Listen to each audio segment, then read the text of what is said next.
အိမ်မှာထမင်းစားရတာမကောင်းလို့အပြင်မှာဝယ်စားကြည့်တဲ့အခါဆိုင်ကရောင်းတဲ့ထမင်းနဲ့ဟင်းဟာ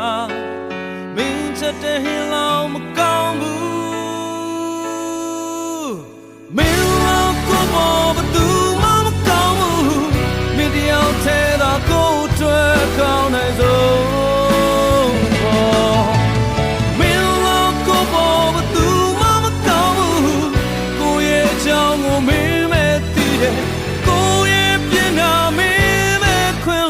သူရှိတယ်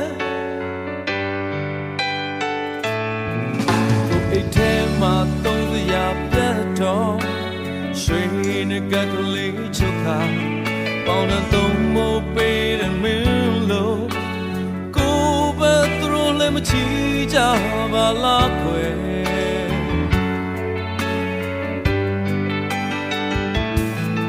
နေထိုင်မကောင်းလို့အိပ်ရတဲ့မှာကိုတယောက်တည်းအားငယ်နေဝေယဝစ္စမလို့ကိုပေါ်